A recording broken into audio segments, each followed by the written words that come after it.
The Odyssey, by Homer, Book 3.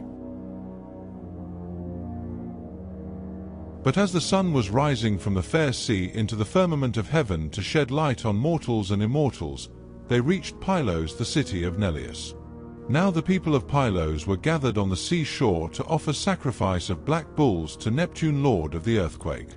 There were 9 guilds with 500 men in each, and there were 9 bulls to each guild.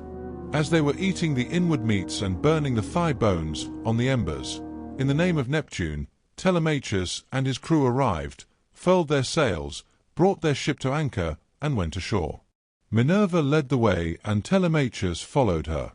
Presently she said, "Telemachus, you must not be in the least shy or nervous. You have taken this voyage to try and find out where your father is buried and how he came by his end, so go straight up to Nestor that we may see what he has got to tell us. Beg of him to speak the truth, and he will tell no lies, for he is an excellent person." "But how, Mentor," replied Telemachus, "dare I go up to Nestor, and how am I to address him?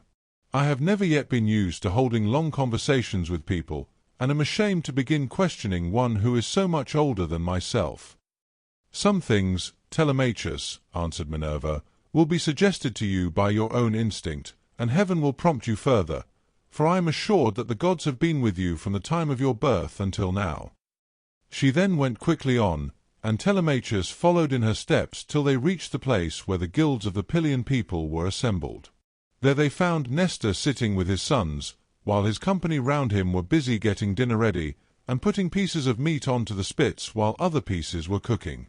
When they saw the strangers they crowded round them, took them by the hand and bade them take their places. Nestor's son Pisistratus at once offered his hand to each of them, and seated them on some soft sheepskins that were lying on the sands near his father and his brother Thrasymedes. Then he gave them their portions of the inward meats and poured wine for them into a golden cup, handing it to Minerva first, and saluting her at the same time. "Offer a prayer, sir," said he, "to King Neptune, for it is his feast that you are joining. When you have duly prayed and made your drink offering, pass the cup to your friend that he may do so also. I doubt not that he too lifts his hands in prayer, for man cannot live without God in the world. Still he is younger than you are, and is much of an age with myself, so I will give you the precedence." As he spoke he handed her the cup. Minerva thought it very right and proper of him to have given it to herself first. She accordingly began praying heartily to Neptune. "O thou," she cried, "that encirclest the earth, vouchsafe to grant the prayers of thy servants that call upon thee. More especially we pray thee send down thy grace on Nestor and on his sons. Thereafter also make the rest of the Pylian people some handsome return for the goodly hecatomb they are offering you. Lastly, grant Telemachus and myself a happy issue, in respect of the matter that has brought us in our ship to Pylos." When she had thus made an end of praying, she handed the cup to Telemachus, and he prayed likewise. By and by, when the outer meats were roasted and had been taken off the spits, the carvers gave every man his portion, and they all made an excellent dinner. As soon as they had had enough to eat and drink, Nestor, knight of Gerene, began to speak. "Now," said he, "that our guests have done their dinner, it will be best to ask them who they are.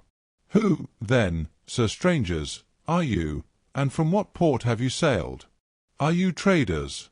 Or do you sail the seas as rovers with your hand against every man, and every man's hand against you?" Telemachus answered boldly, for Minerva had given him courage to ask about his father and get himself a good name. "Nestor," said he, "son of Neleus, honour to the Achaean name, you ask whence we come, and I will tell you. We come from Ithaca under Neritum, and the matter about which I would speak is of private, not public import. I seek news of my unhappy father Ulysses, who is said to have sacked the town of Troy in company with yourself. We know what fate befell each one of the other heroes who fought at Troy, but as regards Ulysses heaven has hidden from us the knowledge even that he is dead at all, for no one can certify us in what place he perished, nor say whether he fell in battle on the mainland, or was lost at sea amid the waves of Amphitrite. Therefore I am suppliant at your knees, if haply you may be pleased to tell me of his melancholy end, whether you saw it with your own eyes, or heard it from some other traveller, for he was a man born to trouble." Do not soften things out of any pity for me, but tell me in all plainness exactly what you saw. If my brave father Ulysses ever did you loyal service, either by word or deed, when you Achaeans were harassed among the Trojans, bear it in mind now as in my favor, and tell me truly all."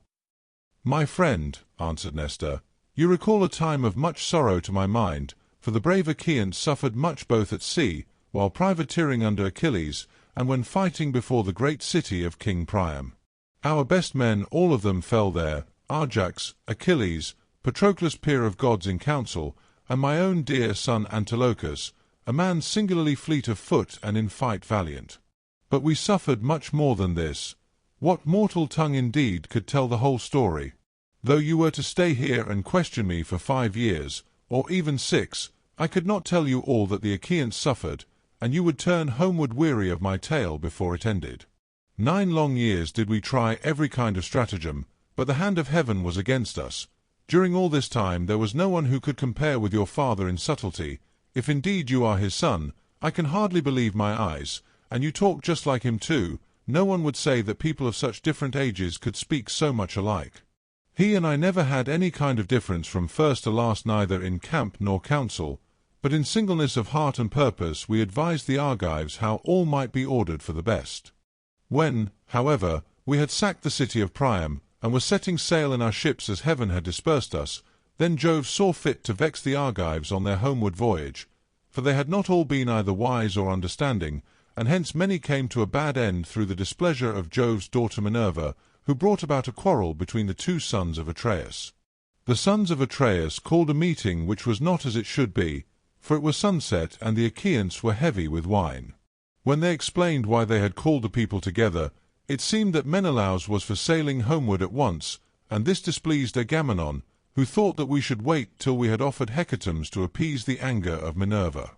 Fool that he was, he might have known that he would not prevail with her, for when the gods have made up their minds they do not change them lightly. So the 2 stood bandying hard words, whereon the Achaeans sprang to their feet with a cry that rent the air, and were of 2 minds as to what they should do. That night we rested and nursed our anger, for Jove was hatching mischief against us. But in the morning some of us drew our ships into the water and put our goods with our women on board, while the rest, about half in number, stayed behind with Agamemnon. We, the other half, embarked and sailed, and the ships went well, for heaven had smoothed the sea. When we reached Tenedos we offered sacrifices to the gods, for we were longing to get home. Cruel Jove, however, did not yet mean that we should do so, and raised a second quarrel, in the course of which some among us turned their ships back again, and sailed away under Ulysses to make their peace with Agamemnon. But I, and all the ships that were with me, pressed forward, for I saw that mischief was brewing. The son of Tydeus went on also with me, and his crews with him. Later on Menelaus joined us at Lesbos, and found us making up our minds about our course, for we did not know whether to go outside Chios by the island of Syra, keeping this to our left, or inside Chios, over against the stormy headland of Mimas. So we asked heaven for a sign, and were shown one to the effect that we should be soonest out of danger if we headed our ships across the open sea to Euboea. This we therefore did, and a fair wind sprang up which gave us a quick passage during the night to Orestes, where we offered many sacrifices to Neptune for having helped us so far on our way. For days later Diomed and his men stationed their ships in Argos, but I held on for Pylos, and the wind never fell light from the day when heaven first made it fair for me. Therefore, my dear young friend, I returned without hearing anything about the others. I know neither who got home safely nor who were lost, but, as in duty bound, I will give you without reserve the reports that have reached me since I have been here in my own house. They say the Myrmidons returned home safely under Achilles' son Neoptolemus, so also did the valiant son of Poias, Philoctetes. Idomeneus, again, lost no men at sea, and all his followers who escaped death in the field got safe home with him to Crete. No matter how far out of the world you live, you will have heard of Agamemnon and the bad end he came to at the hands of Aegis thus, and a fearful reckoning did Aegis thus presently pay. See what a good thing it is for a man to leave a son behind him to do as Orestes did, who killed false Aegis thus, the murderer of his noble father. You too, then, for you are a tall smart-looking fellow, Show your mettle and make yourself a name in story." "Nestor, son of Neleus," answered Telemachus, "honor to the Achaean name. The Achaeans applaud Orestes, and his name will live through all time, for he has avenged his father nobly. Would that heaven might grant me to do like vengeance on the insolence of the wicked suitors, who are ill-treating me and plotting my ruin. But the gods have no such happiness in store for me and for my father, so we must bear it as best we may."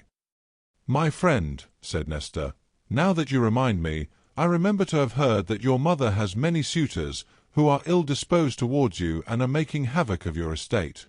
Do you submit to this tamely, or are public feeling and the voice of heaven against you? Who knows but what Ulysses may come back after all, and pay these scoundrels in full, either single-handed or with a force of Achaeans behind him? If Minerva were to take as great a liking to you as she did to Ulysses when we were fighting before Troy, for I never yet saw the gods so openly fond of anyone as Minerva then was of your father, if she would take as good care of you as she did of him, these wars would soon some of them forget their wooing." Telemachus answered, "I can expect nothing of the kind. It would be far too much to hope for. I dare not let myself think of it. Even though the gods themselves willed it, no such good fortune could befall me." On this Minerva said, "Telemachus, what are you talking about? Heaven has a long arm if it is minded to save a man, and if it were me, I should not care how much I suffered before getting home, provided I could be safe when I was once there. I would rather this, than get home quickly, and then be killed in my own house as Agamemnon was by the treachery of Aegisthus and his wife. Still, death is certain, and when a man's hour is come, not even the gods can save him, no matter how fond they are of him." "Mentor," answered Telemachus, "do not let us talk about it any more. There is no chance of my father's ever coming back. The gods have long since counselled his destruction. There is something else, however, about which I should like to ask Nestor, for he knows much more than anyone else does. They say he has reigned for 3 generations, so that it is like talking to an immortal. Tell me, therefore, Nestor, and tell me true, how did Agamemnon come to die in that way? What was Menelaus doing? And how came false Aegisthus to kill so far better a man than himself? Was Menelaus away from Achaean Argos, voyaging elsewhither among mankind, that Aegisthus took heart and killed Agamemnon?" "I will tell you truly," answered Nestor, "and indeed you have yourself divined how it all happened. If Menelaus, when he got back from Troy, had found Aegisthus still alive in his house, there would have been no barrow heaped up for him, not even when he was dead, but he would have been thrown outside the city to dogs and vultures, and not a woman would have mourned him, for he had done a deed of great wickedness. But we were over there, fighting hard at Troy, and Aegisthus, who was taking his ease quietly in the heart of Argos, cajoled Agamemnon's wife Clytemnestra with incessant flattery. At first she would have nothing to do with his wicked scheme, for she was of a good natural disposition, winking said Smiley 30. Moreover, there was a bard with her, to whom Agamemnon had given strict orders on setting out for Troy, that he was to keep guard over his wife. But when heaven had counselled her destruction, Aegisthus carried this bard off to a desert island and left him there for crows and seagulls to batten upon, after which she went willingly enough to the house of Aegisthus.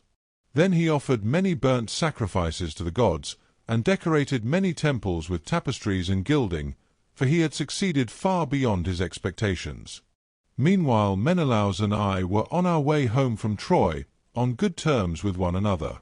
When we got to Sunium, which is the point of Athens, Apollo with his painless shafts killed Phrontis the steersman of Menelaus' ship, and never man knew better how to handle a vessel in rough weather, so that he died then and there with the helm in his hand, and Menelaus, though very anxious to press forward, had to wait in order to bury his comrade and give him his due funeral rites. Presently, when he too could put to sea again, and had sailed on as far as the Malian heads, Jove counselled evil against him and made it blow hard till the waves ran mountains high. Here he divided his fleet and took the one half towards Crete, where the Sidonians dwell round about the waters of the river Iardanus. There is a high headland hereabout stretching out into the sea from a place called Gortyn, and all along this part of the coast as far as Phaestus the sea runs high when there is a south wind blowing, but after Phaestus the coast is more protected, for a small headland can make a great shelter. Here this part of the fleet was driven on to the rocks and wrecked, but the crews just managed to save themselves. As for the other 5 ships, they were taken by winds and seas to Egypt, where Menelaus gathered much gold and substance among people of an alien speech. Meanwhile Aegis thus here at home plotted his evil deed. For 7 years after he had killed Agamemnon he ruled in Mycene, and the people were obedient unto him, but in the 8th year Orestes came back from Athens to be his bane, and killed the murderer of his father. Then he celebrated the funeral rites of his mother and of false Aegis thus by a banquet to the people of Argos, and on that very day Menelaus came home, 31, with as much treasure as his ships could carry. Take my advice then, and do not go travelling about for long so far from home, nor leave your property with such dangerous people in your house. They will eat up everything you have among them, and you will have been on a fool's errand. Still, I should advise you by all means to go and visit Menelaus, who has lately come off a voyage among such distant peoples as no man could ever hope to get back from, when the winds had once carried him so far out of his reckoning. Even birds cannot fly the distance in a 12-month, so vast and terrible are the seas that they must cross. Go to him, therefore, by sea, and take your own men with you, or if you would rather travel by land you can have a chariot, you can have horses, and here are my sons who can escort you to Lacedaemon where Menelaus lives. Beg of him to speak the truth, and he will tell you no lies, for he is an excellent person. As he spoke the sun set, and it came on dark, whereon Minerva said, Sir, all that you have said is well.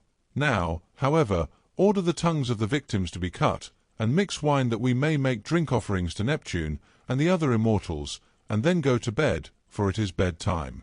People should go away early and not keep late hours at a religious festival.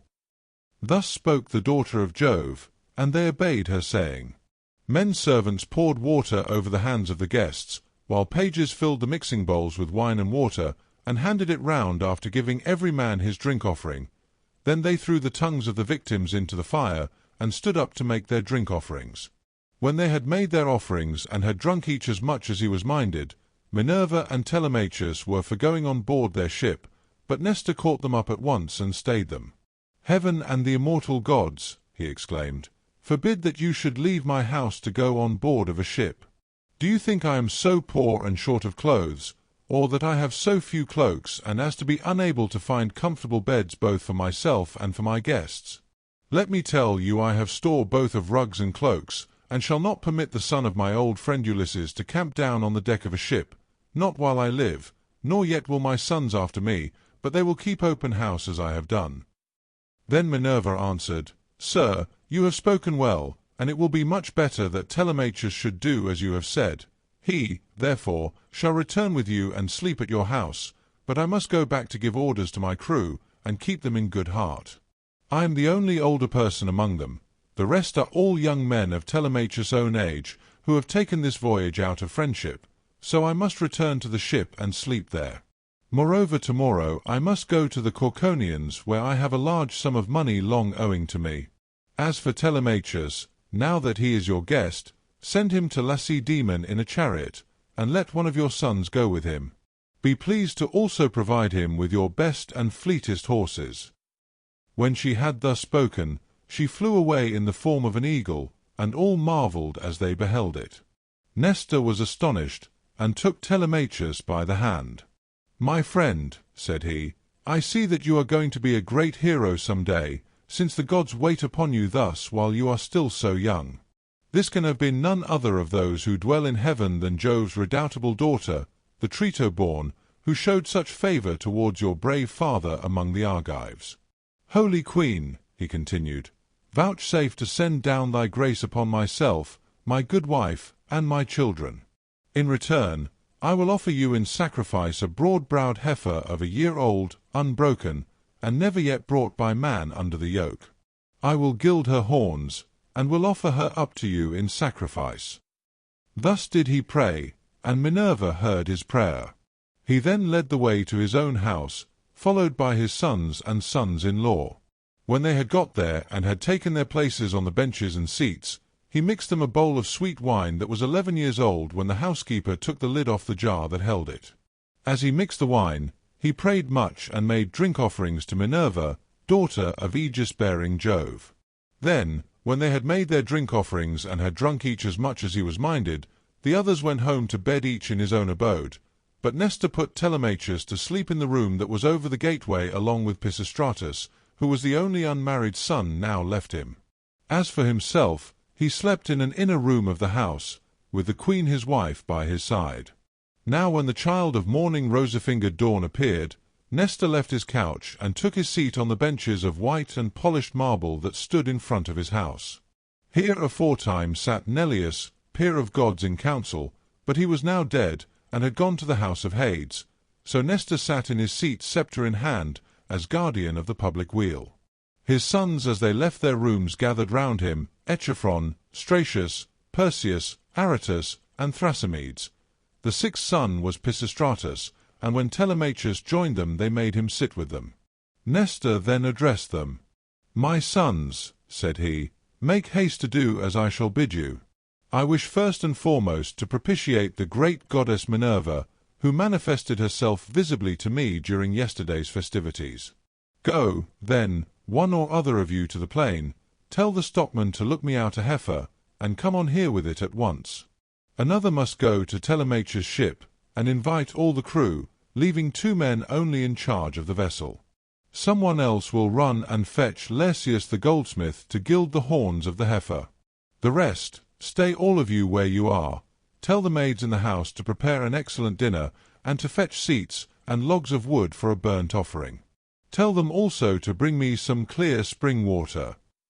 On this they hurried off on their several errands. The heifer was brought in from the plain, and Telemachus's crew came from the ship. The goldsmith brought the anvil, hammer, and tongs, with which he worked his gold, and Minerva herself came to accept the sacrifice.